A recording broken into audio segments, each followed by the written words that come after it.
suddenly we were in like a penthouse on the top of this skyscraper. And I was like, well, this is cool. We're not having a party. And then I got out on the balcony and I see my guitar teacher and I'm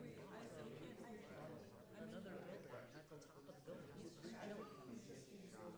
Just chilling. And I'm like, yo, how did I not get in? And he's like, I need some help getting to the front. And then a couple minutes later, I came back and then we all had a party. I heard people. It was a great day. I don't know why I vividly remember that dream just stood out. I thought it was hilarious.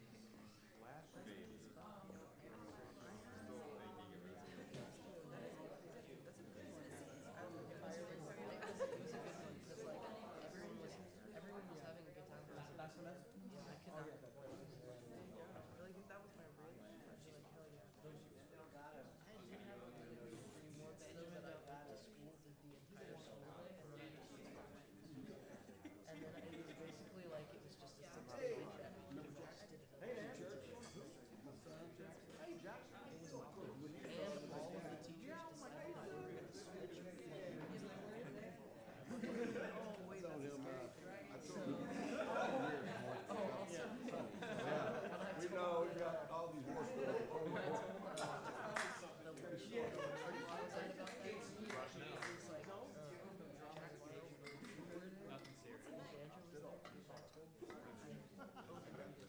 So anyway, yeah, that's not a dream session. That's called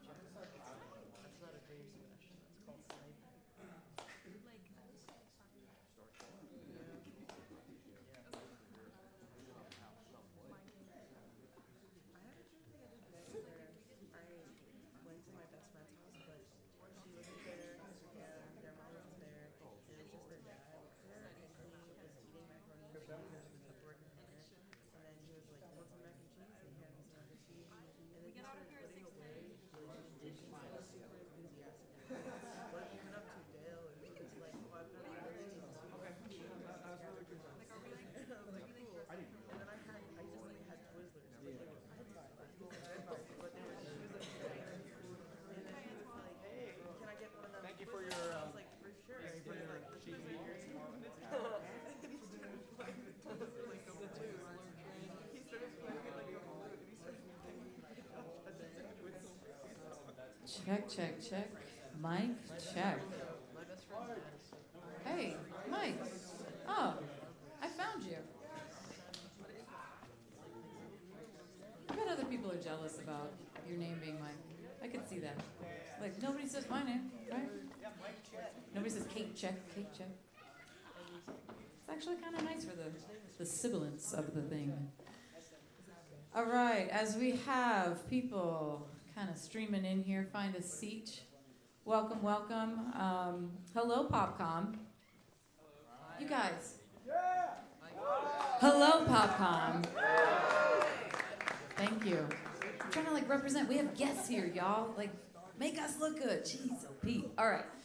So this is our Loyola University Popular and Commercial Music Masterclass, but we have some wonderful Loyola community members, students from other majors here. Welcome, and this is going to be such a special day. We do have a couple of quick announcements, and I wanted to introduce two students that have something really, really crucial to all of our artists in the room to announce and talk about briefly. Hey guys. Do you want to take this one? Okay, so last semester we started a artist directory that we're using to book festivals, sync opportunities, any other events. We did use this to book French Quarter Fest and Fret Fest. So if you want to be on it, I think Kate's going to send it out to y'all. There's a QR code, and you should sign up. And yeah, that would be really great. Yeah, if your name isn't on this list, you don't exist. Like, in the eyes of the people who are going to sign you up for stuff, you just don't exist. Like, this is what you're looking at. So sign up for it. It takes like 5 minutes. And put a good picture, too, because sometimes you just look at the pictures, you know what I mean? All right, ringing endorsement for that. Excellent. So, yes, there we go. But really, like, to put yourself in a space where you're able to be hired, able to be known as hireable, that's what this is all about. So if you don't take advantage of those opportunities and more, you're missing the boat, right? And most of the people in this room are here to be performers, to be in that creative space. I have a couple of housekeeping quick announcements. Wanted to let you all know early alerts are in process right now. Those are due from your professors by Valentine's Day. It's a little love note to those of you who may not have been attending enough class, okay? So please, you know, if you're not able to attend class, if you're kind of been missing things or you're just out of the loop of class or the regular schedule, please, you know, take the time, Mardi Gras break, get yourself caught up, get yourself back in the swing of things. I know we had kind of a rocky, weird Zoom start, but you're paying a lot of money to be here, and mom and dad expect results. Speaking of results, very quickly, I was in LA for the Grammys over the weekend, and we had an alumni party for our music industry alums who live in LA. And the best takeaway I took from that was Miley Cyrus is awesome, but also the alumni party, I was talking to people who spanned from 2009 all the way up to just graduated this past May, and they all told me 98% of them said, I'm working in the music industry or I'm working in music. And that's what they came here in these seats to do. That was so incredible to me. Like, you hear so many stories about, like, yeah, I used to be a music major in college and now I do hair or whatever. Like, that's great and all, but, like, you're here for a passionate reason. And I want you to seize those opportunities while you're here so that I can see you later at these parties and you tell me that you're releasing an album or you're working on the music content for Barbie or you're doing Dolby installations. Like, it was just incredible to me. So it is a real thing. I know it's hard to believe some days when you're working your butt off, but keep working on it. Some other quick announcements. Do you all know when Tipitina's is? I do. Ooh! Taylor Swift's album drops on April 19th. No, April 10th is when Tipitina's is. Who just swore loudly in the audience, but April 10th is when our big Uptown Throwdown is, so please put that in your calendars. The last thing I will say is just a quick reminder, Mardi Gras is super fun and all, but don't let your people be by themselves. Don't let your people do stupid shit. Don't let your people make bad choices that will end them up in scary places. So take care of each other. Have lots of fun if this is your first Mardi Gras. Please enjoy. Catch stuff, make sure you put your hand, you gotta watch and put your hand right in front of your face so that you don't walk away with some kind of black and blue eye situation. But take care of each other and, you know, enjoy, but come back to me on the 19th, please, in one piece. All right, I'm done with this word vomit thing because we got some killer drums. I wanna introduce our guest as he makes his way out here. We are just incredibly lucky to have with us one of the best drum sounds in the business.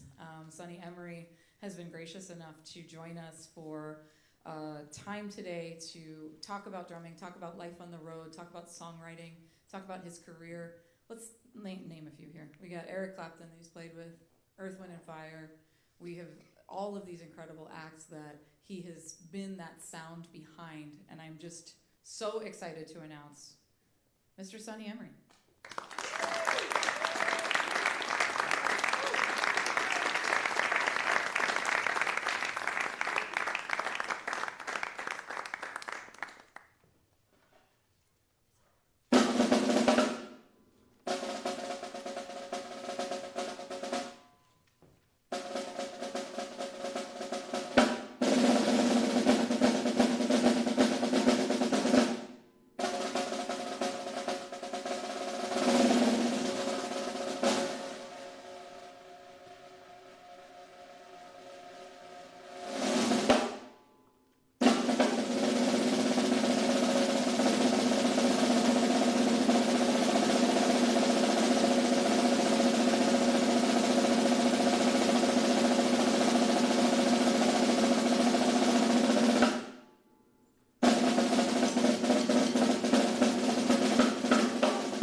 ask me any pressing questions that you may have.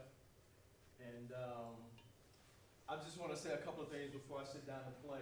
I don't play songs at my clinics. And that may sound strange, but let me explain what I mean by that. The reason why I say that is because I spent my whole career playing songs.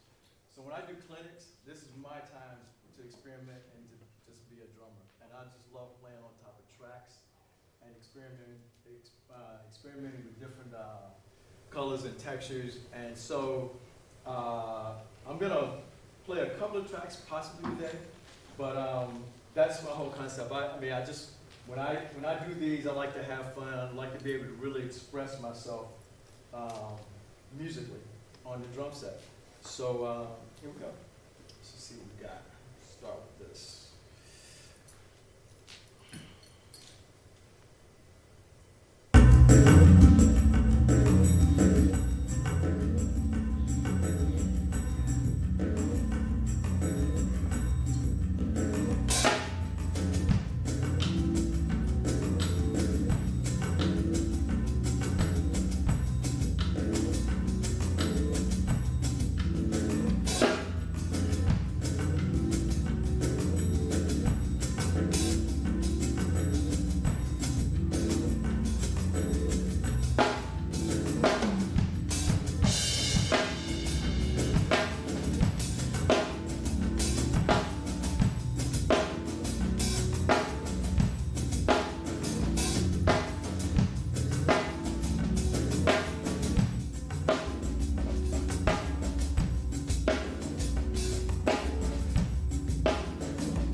applause.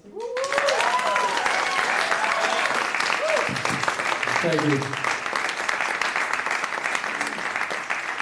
So, I mean, that was wild. Yeah, I mean, thanks. So, of course, we've got Steely Dan, we've got Bruce Hornsby, we got Eric Clapton, we got Earth, Wind and Fire, but we've got you. Yeah.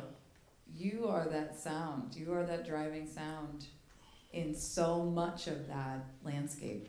Right. I wanna ask you first.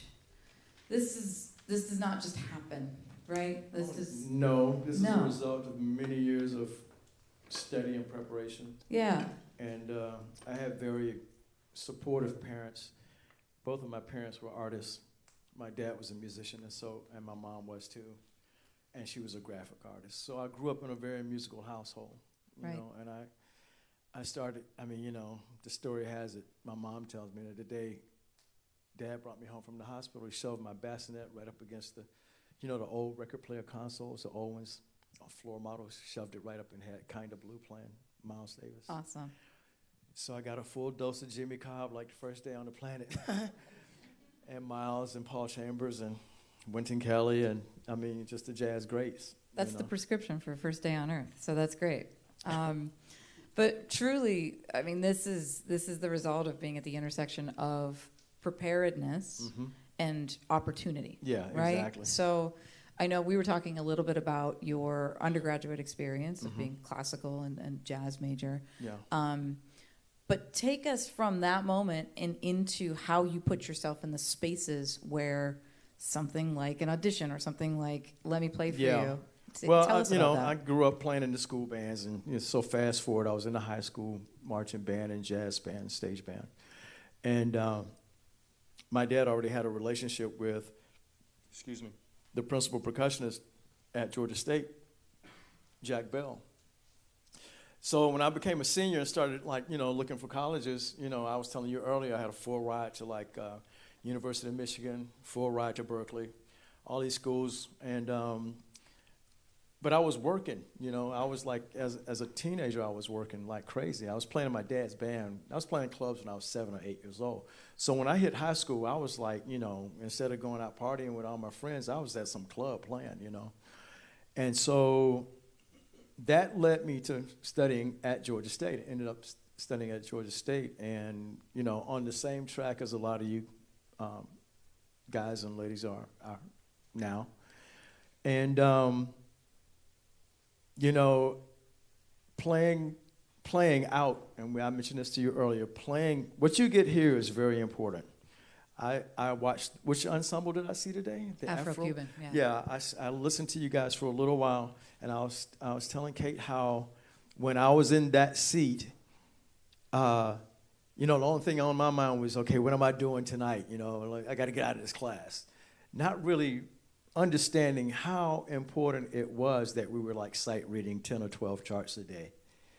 How that would kind of come into play later in my life and in my career and how important that was. So I was studying at Georgia State. I was playing 7 nights a week at a jazz club in town called Walter Mitty's. And I was doing sessions during the day. On Georgia State's campus, we'd have a 10 o'clock break every day. We have a 45-minute break, a campus-wide break, 10 to 10:45. I would leave campus at 10, drive 5 minutes over to the nearest studio, Doppler. I would do a session. I was one of the first call guys doing a lot of spots, jingles. And I just, I got into that clique because I was playing that gig. That's how I got that gig. And so that really kind of honed my studio chops and got my recording. So I was recording during the day, studying, doing wind ensemble, percussion ensemble, theory class, juries. I was doing all that and playing 7 nights a week. And it was killing me. But it was worth it. It was building that ethic, right? Yeah, And it was building that muscle, right? Yeah, it was building that ethic. It was also building that professionalism ethic in me because, if you accept gigs, number one, you got to have the right gear. You got to know the material. You got to show up on time. You have to have a pleasant working attitude, because nobody wants to work with somebody who's, You can say the word. an asshole. I mean, that's just the reality of the business. And I have seen that particular factor right there get a lot of guys not called for the gig or fired, So by me putting myself in and just working as much as possible, and that means saying yes to some of the gigs that weren't so fabulous, like the Piedmont Driving Club, where I had to go and put on my tuxedo in my car, change in the car, and then go play the gig, break the stuff down and pack up the car and go to the next gig. But what it does is it gave me, first of all, the stamina. It taught me how to be completely professional, regardless of the situation. Some gigs, let's just face it, some gigs are more fun than others. Some are better than others. I mean, then you have some horrible gigs that pay great. Well, to me, the best business decision is to be professional and make the money. You may not love the gig, but be professional and just do.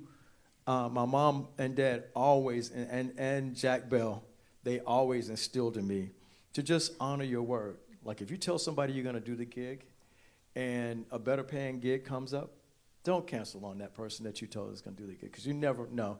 And I've seen all these situations come back in my life, and I'll get to that. So I was playing,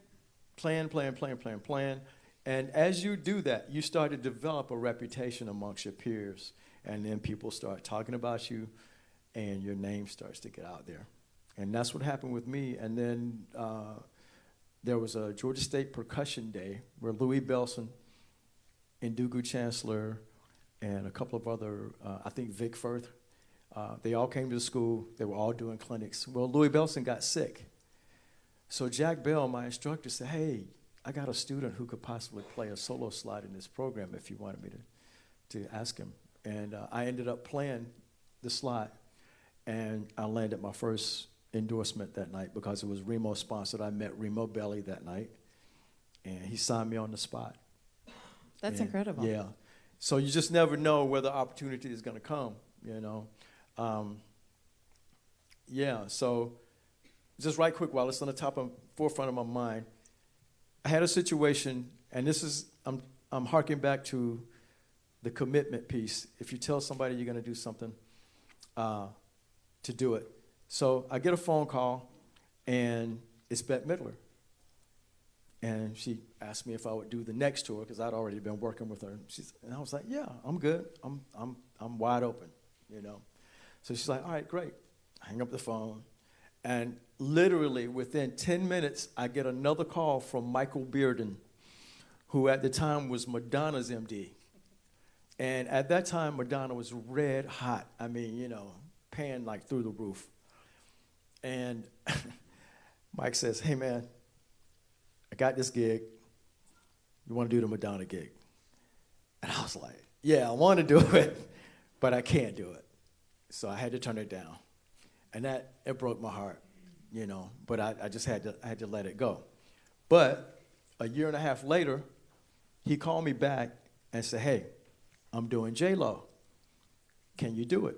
He said, I'm calling you back because you honored your word with Bette. Because I explained the whole situation to him, that I just said yeah to Bette, and, I couldn't back out on her, And he said, you were at the top of my list because you honored your word. He was so impressed that I wouldn't just leave her and come and go with Madonna.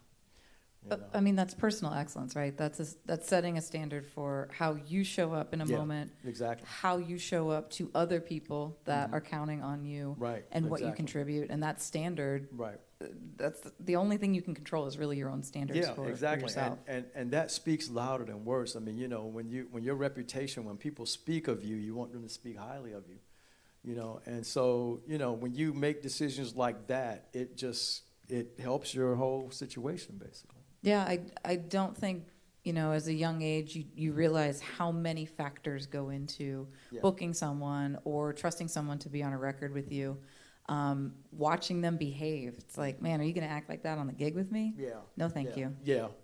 And so, yeah, the behavior piece is really important too, because if you're not pleasant to be around, see, when you're on the road, that's your family. I mean, you know, Chuck Keith, who's on the staff here, I spent so many years with Bruce Hornsby, with Chuck and the guys, and we just, you know, we maintained and just developed really like we're a family, you know. So you don't want to be around a sour person every day. If you're out on the road, you're already away from your family, you know, you're away from your home, your domicile. So you want to make that as pleasant as possible. And most artists, if they get wind that you're not pleasant to be around, they won't even call you. And it's wild how small that community is, yeah. right? Oh, yeah. I once got double booked, and it was a piddly gig for me, Yeah. but that person used me as a job reference for Princess Cruise later. Mm-hmm. And I said, let me tell you about that. Yeah, And yeah. right, like that community is so small and those opportunities are Yeah. so few and far between, you can't risk. And risk fast that. forward, I mean, you know, that's kind of how, I mean, you know, my relationship with Eric was, I met Eric in New York in 1987. I walked into a session that David Sanborn had me doing for Lethal Weapon 2, but I didn't know that Eric was going to be on the date. So I walked into the studio, and Eric's sitting on the couch playing guitar. And that was my first time meeting him. Okay. Didn't see him for like many, many years after that. He came to see me with Earth, Wind & Fire. And then fast forward even more recently, I'm sitting at home in the studio working, the phone rings, and it's Bruce, it's Hornsby. He goes, hey, man, Eric Clapton's looking for you. You know, should I give him your email, or how do you want to do it? I said, I think I have his email. So I reached out to him. But when I talked to Eric on that phone call, he said to me, one of the first things he said to me is that Bruce highly recommended me, not because of my playing, but because I was a nice guy. Yeah, that really You know what I does mean? go such so a long way. that really resonated with him, because he wanted somebody who was going to be pleasant, you know? And so, yeah, those things really make a huge difference, because that's only one part of the puzzle. That's one piece of what goes into developing and having a career, you know, beyond just like a couple of gigs, you know. And people always ask me, well, how you manage to go from this gig, and work and continue to just, you know, do it. It's just, you know, I've tried to lay a foundation where people know that they can depend on what I say. They know what I do here, you know. And when I sit down to play for somebody, I'm not trying to prove that I'm Sonny Emory. I'm just playing the music, you know. I'm trying to serve the music for every artist, you know.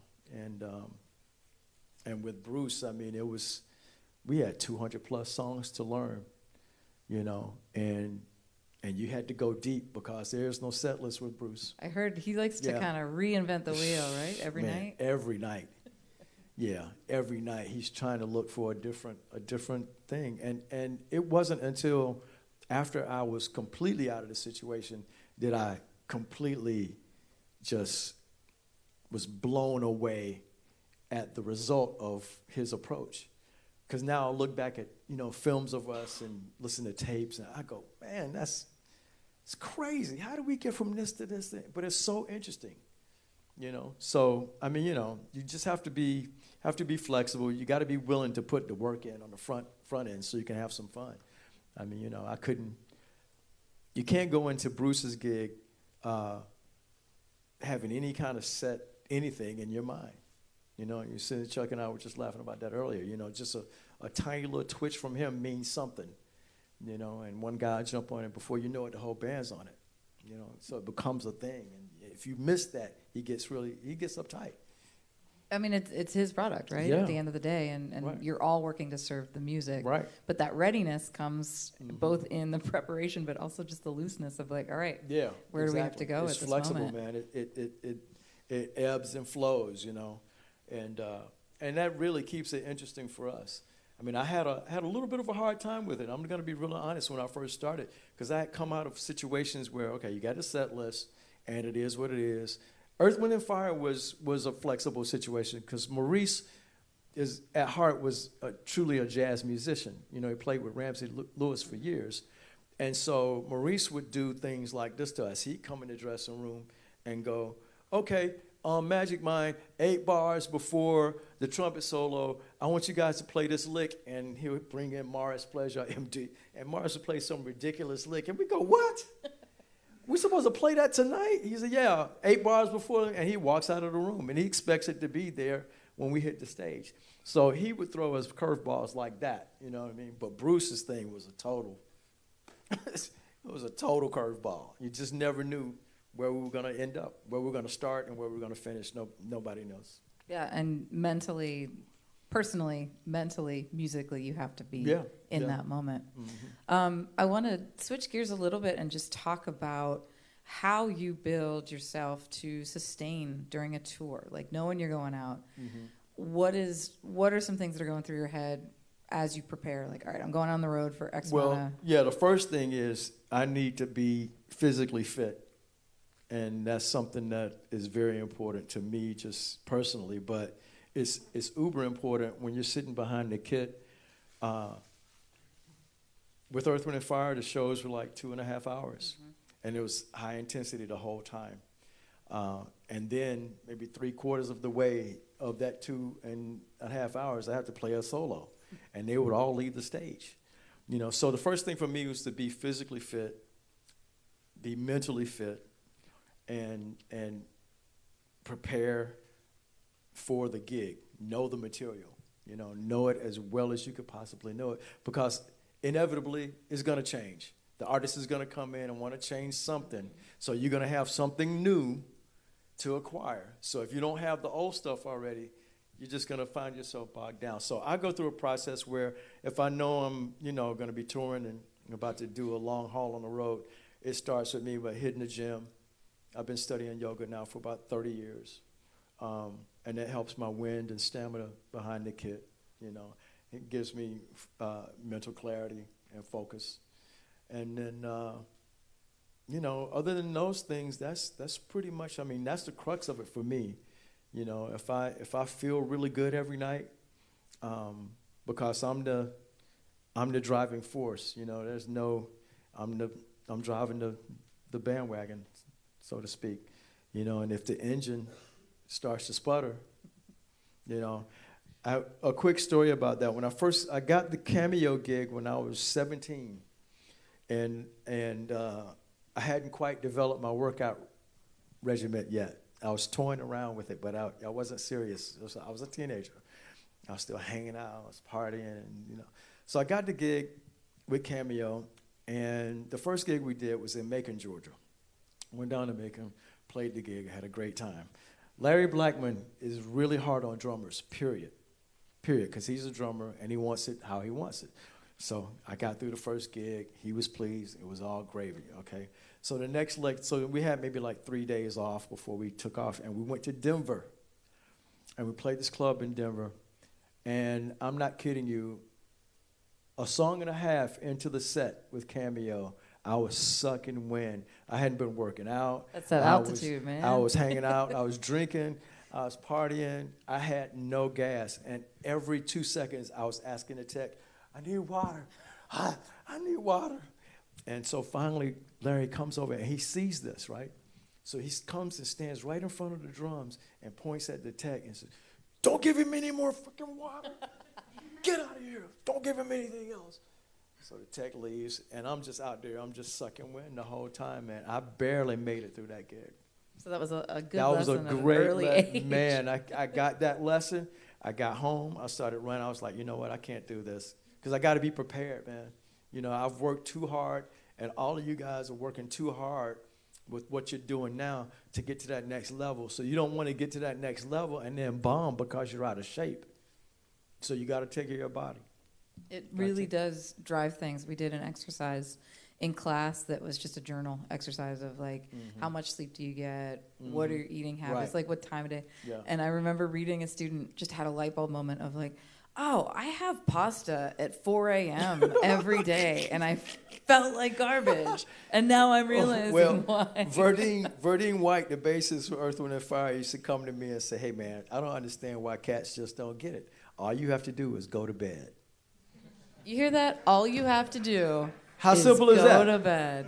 I mean, and the way he would say it to me, it was just like, advice. it's like a light bulb just boom. Damn, he's right. Instead of going out here trying to go to this club and hang out with this person and do this and do this and do this, just go to bed. I love it. Yeah. That's going to be on the next quiz. Yeah. What is all you have to do? Yeah, right. Go to bed. Go to bed. Thank Yeah, you. exactly. All right. So let's leave all the mechanics behind. We have a lot of songwriters and creators in the room. Mm-hmm. Can I ask you a two-parter? Yeah. I'd love to hear about your process just in general of when you're thinking compositionally. Okay. And then the second part really is, where does the tech come in for you? How do you use it as a tool? How do you use it as a presentational thing? Right. Talk about all of that, please. Okay. All right. The songwriting process for me usually starts with, obviously, an idea. I usually hear, it's changing for me now, but I usually hear the groove first.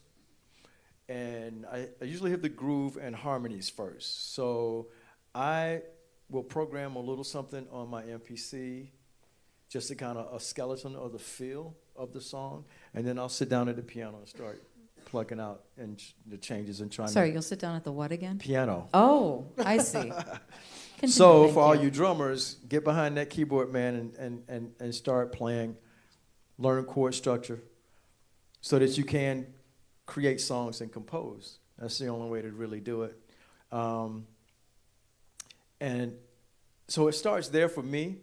Once I have the song, once I'm able to play the song, the changes of the song, then I go, okay, cool. So then I'll sequence the main Rhodes part so that the changes, the chords are just there. And then by the time I really get ready to start laying that into Pro Tools, I'm starting to hear, usually for me, I hear a hook first. I'm just kind of driven by the hook. And then once I have the hook, especially the concept of the hook, the lyric of the hook, that to me signals what the verses are going to be about. So once I have that, and then I start building the track. So I'll put down that little MPC scratch and that pad, piano pad. Then I'll go put drums on. And sometimes, a lot of times, the first thing that I play on the kit will be what I keep. Not because it's just great, but everything else that I've put on top of it is working.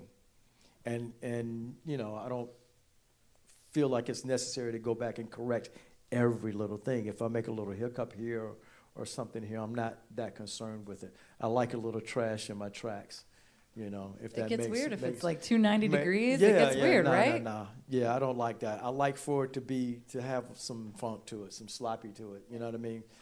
Because that gives it character. Yeah. And so once I cut the drums, I'll go back. Now, along with that Rhodes pad, I have put down a synth bass to just mimic the bass, and then I play the drums to that, and then I'm just building the track at that point, and then I'm just sitting down with the track and writing at night, trying to figure out lyrics for the verses, and then as I am ready, I'll either send the track out to my bassist and the guitarist, and go, yo, put some stuff on this for me. And then I just start building it, And I like to put the kitchen sink in the track first, but I love space. And so I'll do that, and then the minute it starts to really feel, before I get ready to mix, I just bring everything out, and I go back to bass, drums, and keys, and maybe rhythm guitar, and just open the whole thing up again so I can hear, and then don't need that part. You know what I mean? The parts that you hear, you may hear a million parts, but everything is not going to work. Everything's not going to serve the song. Because once you have the lyric in there and the melody in there, you're going to need room for that to breathe and to speak. So you can't really crowd it with production too much. I appreciate that. The song really drives itself, right? Yeah. It's telling you what it needs. Right. And there is that overkill, and you could just edit until you can are edit. dead. And I don't use a lot of plugins. I like a very clean sound, really minimalistic, because you can over process it really, really fast, And then all of a sudden you don't have any grit. I like for my tracks to be punchy, and obviously drum heavy, But I mean, it's about sonically what works too, and trying to find out the right combination of instruments and the right balance and all of that. I love the process. So that's the songwriting process for me. What I will do, though, is if I'm working on the track from start to finish, when I get to the mix stage, I'll take like 2, maybe 3 weeks away from all of it. I give it to my son. and I go, hey man, start mixing this, and I'll just get away from it for a minute so I can kind of, have a fresh perspective when I come back to it. And then when I sit down with him and I'm like going, okay, let's bring this up, bring this part in, the lie in here.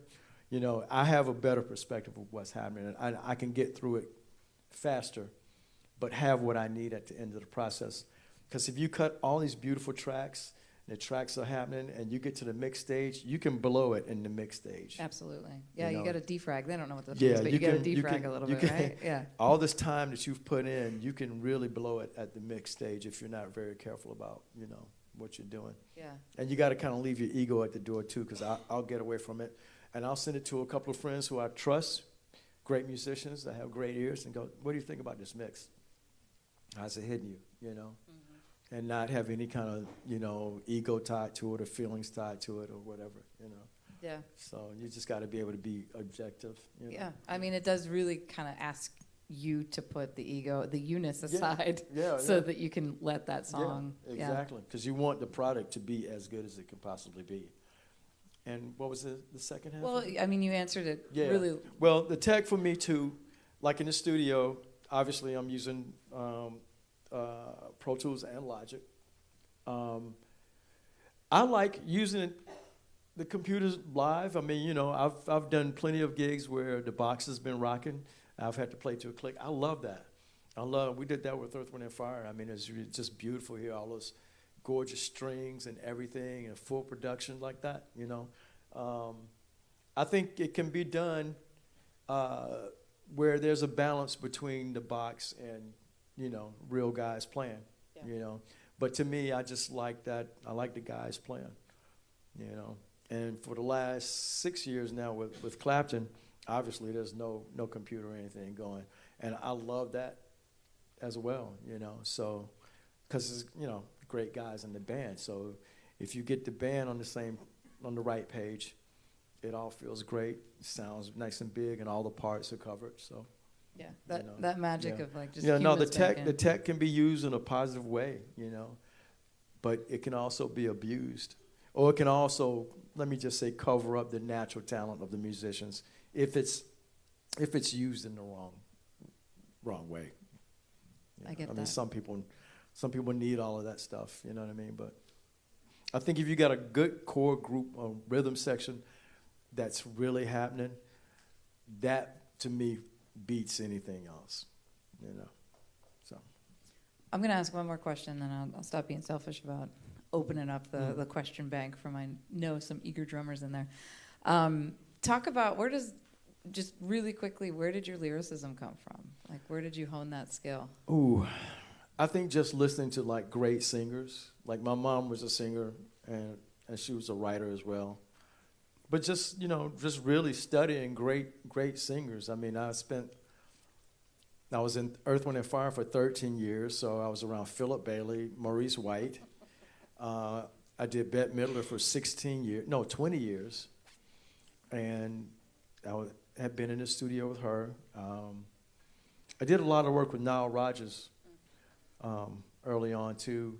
So I got a chance to see his process and how he approaches writing songs, and just really studying cats and just listening to music. Marvin Gaye. I mean, I spent 8 years with Frankie Beverly and Mays, and Frankie is a great writer, and I just remember, being out on the boat with Frankie. We were rehearsing in California, being out on the boat with him, and we were in the studio recording. But he wanted to take a break, and so he's like, let's just go out on the boat, man. So we all hopped on the boat. And he had his guitar on the boat, man, and just right there, he just started writing a song, and just kind of came up with a hook, just out in the middle of San Francisco Bay, And so just seeing that and seeing how people are inspired, kind of did it for me too. And then one day I hit a writer's block for a while when I was with Earth, Wind & Fire, and I was telling Maurice about it, and he said to me, he said the strangest thing to me. He said, get away from it. He said, read a book, go to an art museum, go see an exhibit, just get away from it, do something else, get your inspiration from something else. And it actually worked, I read a couple of books and just started really doing what we were traveling at the time, and we were in Italy, and I went to a Salvador Dali exhibit. And that just kind of just woke me up and kind of broke me through that thing, you know. So whenever I get writer's block, I just get away from it for a minute and just, you know, just listen to some great music, and eventually it'll come back. I love that. Mm-hmm. Well, in the name of great music and time, we have to hear more drumming, but I want to open up the floor for, you know, 2 or 3 questions from the audience. I see a hand, and I can't see the... Valerie. I have a question. When you're like over like, when somebody asks you like meat and potatoes on a song, right? And like you're keeping a simple groove. I don't know. I'll use like a 4 on the floor as an example. How do you keep it grooving? Like how do you keep it like simple but still like you got bodies moving on the floor? Locked in? Yeah. Okay, that's when subdivisions come into play. That's when subdivisions, and the hardest thing is to play slow songs and to make them feel good. I challenge all of my students to play House Is Not a Home by Luther Vandross and keep that shit in the pocket. That is hard, okay, because you have to feel, you got to be feeling everything that's in between that beat. Okay. Another trick that I use is once you establish what the subdivision is, you have to live in that. You know, you have to live in that regardless of what, you don't necessarily have to play it, but you have to live in it. So, and what I mean by that is, okay, so, okay, Luther, boom,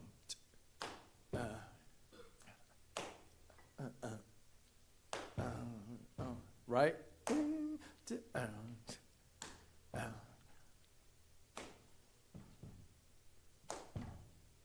So how do you play this and be right here 5 minutes from now? Is you got to know where the subdivisions are, and you got to be hearing and feeling that in your body when you're playing that. Okay? So what I'm feeling is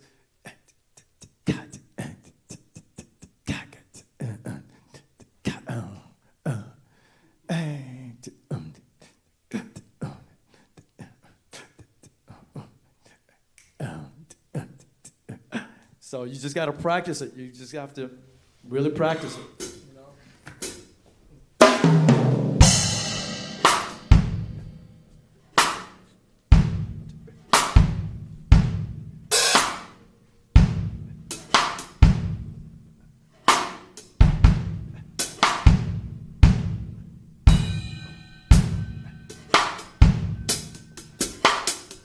Because if I were to play it, the groove wouldn't be the same if I were to play it.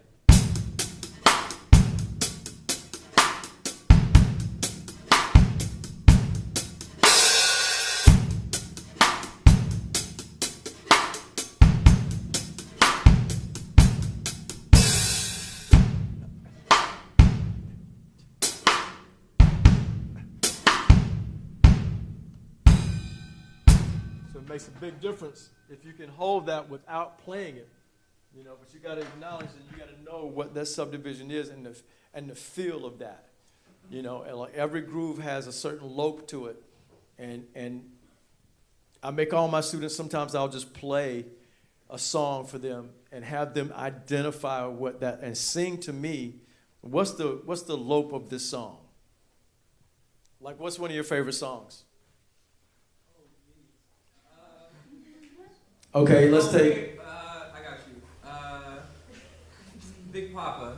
There you go. Bit Notorious B.I.G. Yeah. Okay. Crazy groove on that one. Trying to remember the groove. Okay, let's take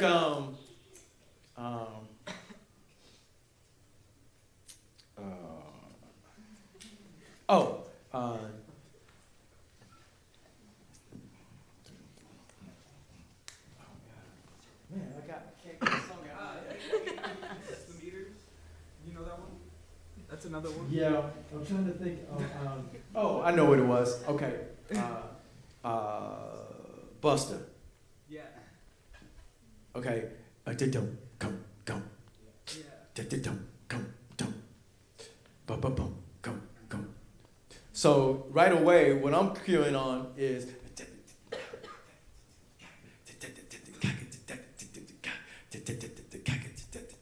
that's the feel of that whole thing. And so as soon as you are able to lock into that, then that's when you can like really play any song and hold the feel for it. You know what I mean? That's why when you're playing along with a metronome, you gotta. It's one thing to be exactly on the beat, but you gotta learn how to be just slightly behind the beat sometimes, in order to get that the lope of the song. You know. And vice versa. Sometimes you have to be on the front side of the beat. Maurice used to like live. He used to like for the beat to lean forward a little bit, you know. So when we used to do September, it was do you boom boom boom boom boom. It's like marching, you know what I mean? And he wanted it to march like that. So you just have to be able to make those changes. Yep. Good question. I saw Gabe's hand up there. What's it like being a drummer behind someone like Maurice or like Fred White? Is there a massive amount of pressure because they were such incredible drummers? Yeah. Yeah, because see, what a lot of people don't realize, I mean, it's as obvious as all get out. And when I say this, you're going to be like, oh, yeah, that's right. So you got Maurice White, who's a drummer, right? Philip Bailey is a drummer. Ralph Johnson is a drummer. Fred White was a drummer. I mean, that's 4 drummers in the same band. So yeah, coming into that, I had to be on top of it, you know, but Maurice made me feel really comfortable. As a matter of fact, he didn't even come to the first rehearsal. It was just myself, Verdine, and the guitarist. You know, so yeah, it's a lot of pressure, but it's a lot of fun. It's like, you know, it's like driving a big Mack truck, man. You know, it's 13 pieces, you know, but you're driving a train, you know, so you can't fall apart. Yeah. Who was that guitarist?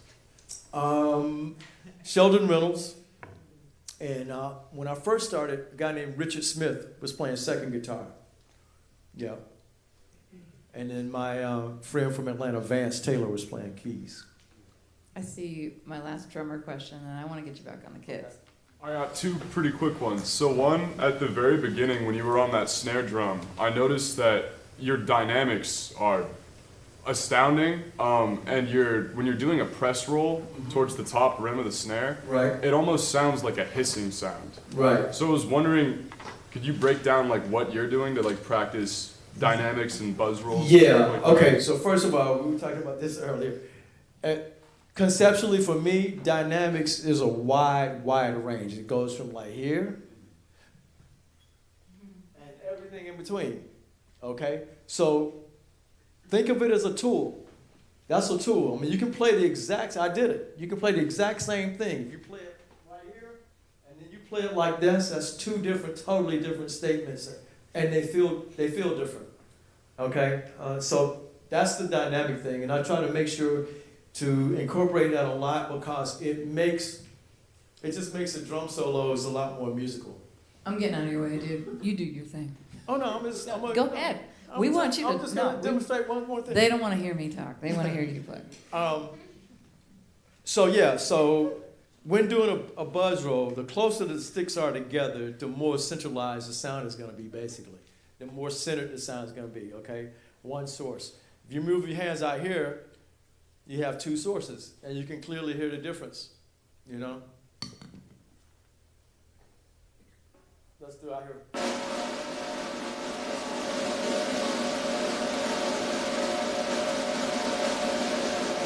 And you can hear it change as I move closer in.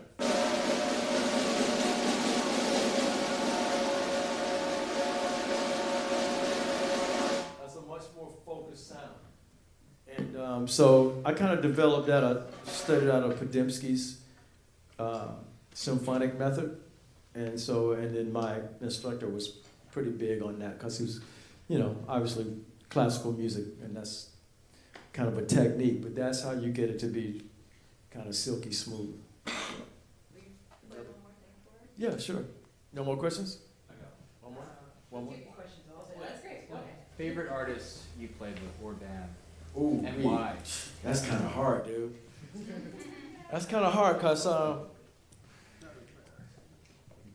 the top two would have to be Earth, Wind, and Fire and Eric Clapton, and then Bruce Hornsby. I mean, I like them for all different reasons, though. You know. I think as a total artist, for me, I think Maurice poured more into me, and I spent more time with him in every aspect of the industry. Like he taught me a lot about the music business. He taught me a lot about mixing. He'd be in the studio mixing and working on a project or whatever. He'd just call me up and come on down, man. I'm at Larrabee. I'm gonna be there all night. So I just go in and hang out with him and just watch the process. So I think from that standpoint, I think he probably poured the most into me. But I mean, you know, I love playing with Eric, and I love that he gives me the freedom to just kind of be me too, you know. And then I love Bruce because Bruce actually it made me a better musician, period. And I told him that because you know, I hadn't been, like my earlier jazz days, you're used to stretching and being free like that, you know. But then when you become like this pop, quote unquote, pop working musician, and you're doing all these pop gigs, you kind of you start getting used to that box. Well, when I got with Bruce, that box just went away. So I had to he opened me back up to all that creative stuff that was in me, you know what I mean? So, I mean, those are probably my top three, you know, that had the serious impact, you know. Cool. I just want to ask what it was like to work on Two Against Nature and like work with Donald Fagen. Oh wow, that was a great project. I was really honored to be able to that my tune made the album, because when I did that session, I was one of like 8 or 9 drummers, and man, they had a factory going. The day I came, Vinnie Colaiuta was leaving, and behind me, Sterling Campbell was coming in, and behind him, I mean, it was crazy. I spent 3 days tracking. We all spent 3 days tracking. Keith Carlock, all of us, 3 days tracking, and I play all the songs, full kit, with Tom Barney the bassist and Donald, just the 3 of us tracking the stuff. And then the next day I would come in and Donald and Walter would have me just playing cymbal crashes and tom overdubs. And then the next day I would play just kick, snare, and hat. You know, it was crazy. And they really, really dissected the whole thing. And Dennis Chambers, I mean, it was crazy. We all talked about it too. We were calling each other, yo man, what'd you think of this tune? It was a crazy, crazy experience. And then the day that the album came out, I remember rushing to Borders to see if I made the album, and I got it, and I was like, yeah, I made it. Because there was so many guys in there, it was just an honor to be called to even do it, you know. And then for, you know, a couple of tracks to make the album was a big deal for me. And then the record won Record of the Year that year. So I got a Grammy for that, so it was cool, very cool. How many tracks do you think there were total? Total, I probably played about 15, 16 tracks total over a 3-day period. Yeah. So it was crazy. It was crazy. Yep. How you doing, Sonny? Dave Beatty, I'm a saxophone player. I actually played with Sheldon Randall, so okay. That brought a lot of memories back with Earth, Wind, and Fire. Yeah. I wanted to know, and especially for the students here, I'm an adjunct here as well. Talk about the branding aspect. Did you ever have an agent? And was there a time where you had to really get out and promote yourself? We were from the same generation, so you know, pinning up a flyer here and there, but now with social media and so many opportunities right. the young artists have. The game has changed drastically. Branding is very important. I mean, you know, I grew up in an era, and so did you, where you had these major record companies who were doing the heavy lifting for you if you were happening to get signed. You know, as a matter of fact, when I was with Earth, Wind, and Fire, Maurice signed me to Kalimba Records. I did a project over there called Hypnofunk. And I didn't have to worry about anything because they just, you know, I had a budget, they promoted it, and there was a budget set aside for all of that. But now, the majors aren't really picking people up like that. And now that we have the internet and all the tools that we have, it's really up to you to self-promote now, you know. So if you have a product out, yeah, you got to promote it yourself, you know. I just spent a gang of money on my latest project is called Sonny and the Seventh Time. It's a rock group that I have with my friend Sam Sims, who played bass with Janet Jackson and Michael Jackson. But we have this band together now with my youngest son. We just finished a project, and we did a CD release party. CD is a passe. We did an album release party where we played the whole album in its entirety. But I spent a gang of money on promoting that thing, man, and just, you know, trying to put it out. And I was on Instagram like every other day promoting it and stuff. So you really have to, that's a part of the game now. You just can't sit back and be idle if you want to get something going. I had a manager one time, and I was like, because I figured, you know, I'd done all this studying, and I knew just as much as they knew. So it's, unless somebody knows more than you or has, you know, a wider range of a wider footprint as far as connections, there's no need for you to give them 15%. That's the way I look at it. Yeah. Just wanted to ask, because from the conversation and from your career, it seems like there's been a lot of abundance. Mm-hmm. But from a mental aspect, what did you do when it was scarce? Yeah. Well, God has been very good to me, no doubt. What got me through the lean periods was the love for the instrument. Straight up. Just the love for the instrument. Because there were times where, you know, I want to pack it in and go, oh, wow, this is really hard. And it is. I mean, it's a tough industry. It's very competitive. And anybody who's in it knows that, you know. The music got me through, man. It's just, you know, you just keep playing and just trying to keep being the best person that you could be, you know what I mean? And obviously being smart about putting yourself in strategic places. You know, if you have an opportunity to play. Because you never know who's going to see you and how they're going to see you. You just don't know. I mean, it's so unlikely sometimes. The gig that took me from Atlanta to LA, the real break for me came, I had a band, we were playing in Atlanta, and we were hired to play the after party for the arts festival, the jazz festival. Well, that year on the jazz festival, Joe Sample, the Yellow Jackets, Shaka Khan, George Benson, Lee Ritenour, they all played the festival that year, right? So we were hired to play the after party. Now, I didn't think any of those guys were going to come to the party. Lo and behold, they all came to the party. And so I'm playing, and then all of a sudden I get a message from Sonny Abelardo, who used to be the tour manager for Joe Sample, and he goes, hey man, Joe wants to talk to you when you guys take a break. I was like, oh great. So that's how I got the gig with Joe Sample. And that was the gig that I moved to LA on, you know. So it just went from being just this after party band to like my really first big gig, you know, the launching pad, you know. And that's actually how Maurice heard about me, was through Joe Sample, because they were really good friends. So you don't know how it's gonna connect, you know. So just be true to what it is. Yep.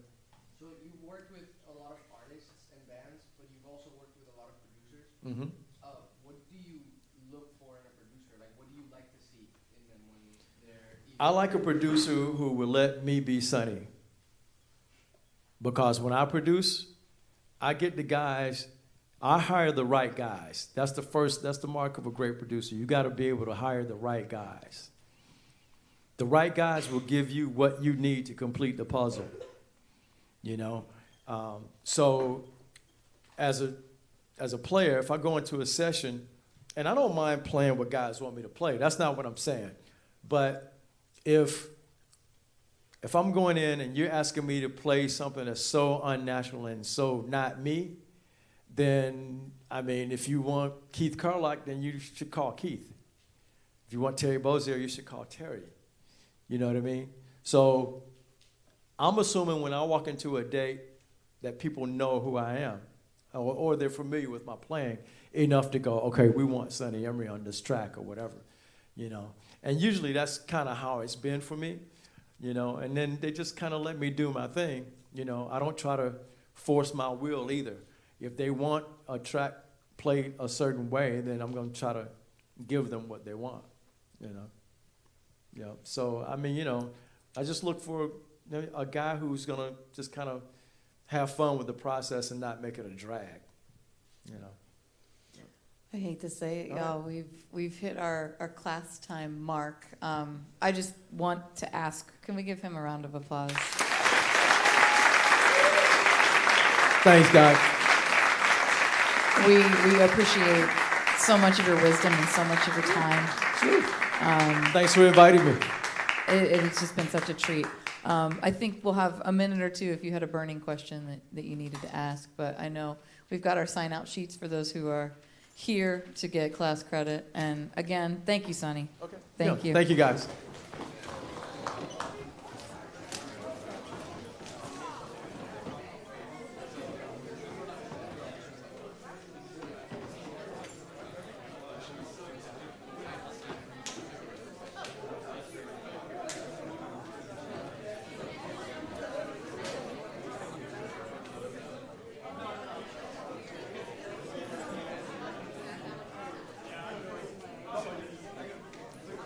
Yeah, this is mine. Yeah. Let's take it to the back. And this is mine.